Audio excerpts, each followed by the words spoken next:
ప్రభువైన యేసుక్రీస్తు నామములో నా శుభాభివందనాలు తెలియజేస్తూ ఉన్నాం. ఈ రాత్రి కాలము దేవుని వాక్యాన్ని మనం ధ్యానం చేయటానికి సిద్ధపడి ఉన్నాం. కాబట్టి మీ అందరూ కూడా దేవుని వాక్యాన్ని వినడానికి సిద్ధముగా ఉన్నారని నేను నమ్ముచూ ఉన్నాను. ఈ రాత్రి కాలము పరిశుద్ధ గ్రంథములో నుంచి యోబు గ్రంథము 8వ అధ్యాయము 6వ వచనములో నుంచి కొన్ని మాటలు మనం ధ్యానం చేయాలని నేను ఆశపడుతూ ఉన్నా. పరిశుద్ధ గ్రంథములో నుంచి చదువుకుందాం. నీవు పవిత్రుడవై యథార్థవంతుడవైన ఎడల నిశ్చయముగా ఆయన నీ యందు శ్రద్ధ నిలిపి నీ నీతికి తగినట్టుగా నీ నివాస స్థలమును వర్ధిల్ల చేయును. దేవునికి స్తోత్రం కలుగును గాక. హల్లెలూయా, ప్రైజ్ ది లార్డ్, హల్లెలూయా. చూడండి ప్రియ దేవుని బిడ్డలారా, దేవుని వాక్యం ఏం చెబుతూ ఉందంటే నీ నివాస స్థలమును వర్ధిల్ల చేయును. యోబు గ్రంథములో ఆయన సెలవిస్తున్నాడు. ఏం చేస్తాడంట ఆయన? నీ నివాస స్థలమును వర్ధిల్ల చేయుదును. మన నివాస స్థలాన్ని ఏం చేస్తాడంటున్నాడంటే ఆయన వర్ధిల్ల చేస్తాను అని దేవుడు తన మాట ద్వారా, తన వాక్యము ద్వారా తెలియచేస్తూ ఉన్నాడు.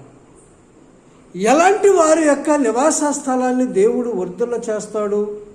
ఏ పరిస్థితిలో ఉంటే దేవుడు మన నివాస స్థలాన్ని వర్ధిల్ల చేస్తాడు అనేది మనం ఆలోచన చేసినప్పుడు, ఒకటి, నీవు నీతిగా ఉన్నప్పుడు నీ నివాస స్థలాన్ని వర్ధిల్ల చేయుదును. దేవుని స్తోత్రం కలుగును గాక.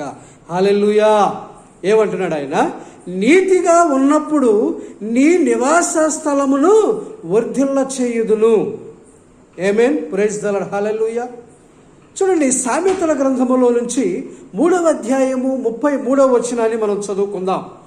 భక్తిహీనుల ఇంటి మీదకి యెహోవా శాపము వచ్చును, నీతిమంతుల నివాసమును ఆయన ఆశీర్వదించును. దేవుని స్తోత్రం కలుగును గాక. హల్లెలూయా. ఏమంటున్నాడు ఆయన? భక్తిహీనుల ఇంటి మీదకి యెహోవా శాపము వచ్చును, నీతిమంతుల నివాస స్థలమును ఆయన ఆశీర్వదిస్తాడు. దేవుని స్తోత్రం కలుగును గాక. హల్లెలూయా. ఎలాంటి వారి నివాస స్థలాన్ని ఆశీర్వదిస్తాడంటే ఆయన నీతిమంతుని యొక్క నివాస స్థలమును నేను ఆశీర్వదిస్తాను. మన నివాస స్థలము ఆశీర్వదించబడాలి అంటే, మన నివాస స్థలము వర్ధిల్లాలి అంటే, మన నివాస స్థలము వర్ధిల్ల చేయబడాలి అంటే, మొదటిగా మనం ఏం చేయాలంటే దేవుని యొక్క నీతిలో మనం ఉండాలి. మొదటిగా మనం దేవుని యొక్క నీతిని వెతకాలి.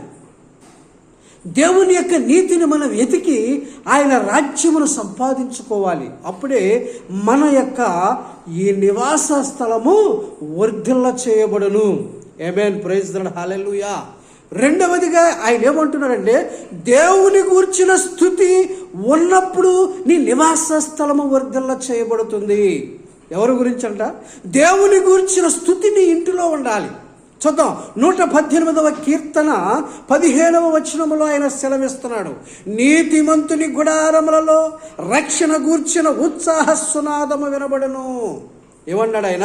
దేవుని గూర్చిన స్తుతి, రక్షణ కూర్చున్నటువంటి స్తుతి ఎక్కడుండాలంట? మన నివాసములలో ఉండాలా.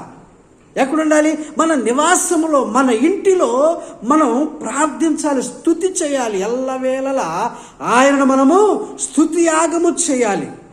ఆయన దేవుని గురించిన స్తుతి నీ ఇంట్లో ఉండాలి, నీ బిడ్డలలో ఉండాలి, నీ కుటుంబంలో ఉండాలి. ప్రతిరోజు కూడా, ప్రతి దినము కూడా నీవు దేవుని స్తుతించాలి. అందుకనే ప్రభువు ఏమంటున్నాడంటే, ఆయన ఏమంటున్నాడు?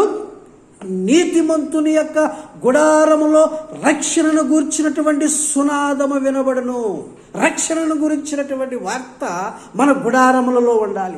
రక్షణను గూర్చినటువంటి స్తుతి మన గుడారములో ఉండాలి. ఎప్పుడైతే మన గుడారములో రక్షణను గూర్చినటువంటి స్తుతి ఎప్పుడైతే ఉంటుందో, మన ఇంటిలో దేవుని ఎప్పుడైతే నిత్యము స్తుతించి ఆయన ఆరాధిస్తామో, ఆ ఇల్లు వర్ధిల్ల చేయబడద్ది. ఆ ఇంటిలో శాంతి ఉంటుంది. ఆ కుటుంబంలో శాంతి సమాధానాలతో తొలదూగుతూ ఉంటుంది, వర్ధిల్లుతూ ఉంటుంది. ఆ బిడ్డలు వర్ధిల్లుతారు. ఆ యొక్క కుటుంబము వర్ధిల్లుంది, ఆశీర్వాదాలతో నింపబడింది ఆ కుటుంబం. దేవునికి స్తోత్రం కలుగును గాక. హల్లెలూయా. ఎలా వర్ధిల్లబడుద్ది? ఆశీర్వాదాలతో. ఎందుకని? నీతిమంతుని యొక్క గుడారములో రక్షణను గూర్చినటువంటి సునాదము ఎప్పుడైతే మనం వినపడుతుందో, ఎప్పుడైతే మన ఆ యొక్క సునాదం వినపడుతుందో, ఆ యొక్క గుడారము, ఆ యొక్క నివాసము వర్ధిల్ల చేయబడును. దేవుని స్తోత్రం కలుగును గాక. హల్లెలూయా. మూడవదిగా, ఆయన యందు భయభక్తులు కలిగి ఉన్నప్పుడు ఆ యొక్క నివాస స్థలము వర్ధిల్లుద్ది. ఎవరి యందు భయభక్తులు ఉండాలి? యెహోవా యందు, లేదా మన ప్రభువైన యేసుక్రీస్తునందు మనము భయభక్తులు కలిగి ఎప్పుడైతే జీవిస్తామో, ఎప్పుడైతే మనము ఆయన ఆరాధిస్తామో, భయభక్తులు కలిగి ఉంటామో, అప్పుడు మన నివాస స్థలము వర్ధిల్లుద్ది. ప్రియ దేవుని బిడ్డలారా, భయం ఉండి భక్తి లేకపోయినా వ్యర్థమే, మరి భక్తి ఉండి భయం లేకపోయినా వ్యర్థమే. ప్రియ దేవుని బిడ్డలారా, మనకు భయభక్తులు రెండూ ఉండాలి. దేవుని యందు భయభక్తులు ఉండాలి. చూద్దాం, జెఫన్యా గ్రంథములో 3వ అధ్యాయము 7వ వచనములో ఆయన ఏమని సెలవిస్తూ ఉన్నాడంటే, దాని విషయమై నా నిర్ణయమంతటి చొప్పున మీ నివాస స్థలము సర్వనాశనము కాకుండానట్లు నా యందు భయభక్తులు కలిగి శిక్షకు లోబడుదరని నేను అనుకుంటుని. ఏమంటున్నాడు ఆయన? నా నిర్ణయమంతటి చొప్పున మీ నివాస స్థలము సర్వనాశనము కాకుండానట్లు నా ఎడల నా యందు భయభక్తులు కలిగి మీరు ఉంటారని నేను అనుకున్నా. కానీ మీరు దుష్క్రియల చేత అత్యాశ గలవారై నాశనమైపోతూ ఉన్నారు. దేవుని స్తోత్రం కలుగును గాక. హల్లెలూయా. మన గుడారాన్ని ఏం చేస్తున్నాం? నాశనం చేసుకుంటున్నాం. మన గుడారాన్ని ఏం చేస్తున్నాం? అత్యాశ కలిగి దేవుని యందు భయభక్తులు లేకుండా మనం నాశనము చేసుకుంటున్నాం. ప్రభు అంటున్నాడు, నా నిర్ణయమంతటి చొప్పున మీ నివాస స్థలము సర్వనాశనము కాకుండానట్లు నా యందు భయభక్తులు కలిగి ఉన్నారని నేను అనుకుంటున్నా. ఆయన యందు భయభక్తులు కలిగి ఉన్నారని ఆయన అనుకుంటున్నాడు. కానీ మనం ఎలా జీవిస్తున్నామంటే దుష్కార్యముల చేత ఆయన యందు మనం దుష్కార్యముల చేత అత్యాశ గలవారమై చెడిపోయి మనం జీవిస్తున్నాం. ప్రియ దేవుని బిడ్డలారా, ప్రభువు అంటున్నాడు, ఆయన యందు భయభక్తులు కలిగి జీవించాలి. ఒకటి, నీతిని ఉన్నప్పుడు మనం వర్ధిల్లుతాం, మన నివాస స్థలము వర్ధిల్ల చేయబడుద్ది. రెండు, దేవుని గురించిన స్తుతి మన ఇంటిలో ఉన్నప్పుడు మన గుడారము, మన ఇల్లు, మన నివాసము వర్ధిల్ల చేయబడుద్ది.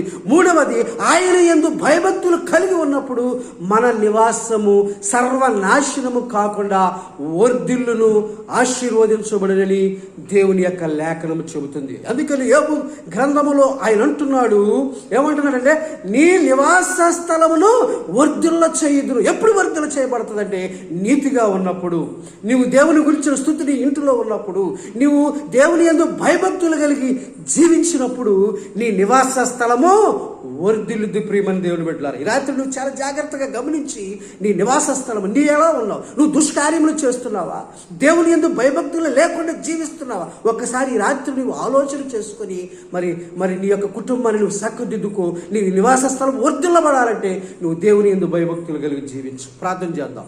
స్తోత్రములు పరిశుద్ధుడా, ప్రేమ నమ్మకము కలిగిన తండ్రి, ఈ రాత్రి నాయన నీతిమంతుని యొక్క గుడారము, నీ నివాస స్థలము వర్ధిల్ల చేయదని యోబు 8 నువ్వు సెలవిచ్చిన రీతిగా ప్రభా నీ బిడ్డను దీవించండి, ఆశీర్వదించండి.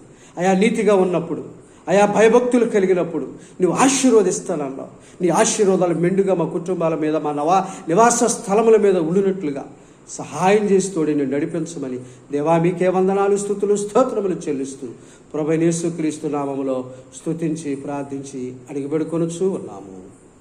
ఆమేన్. ఆమేన్. Praise the lord.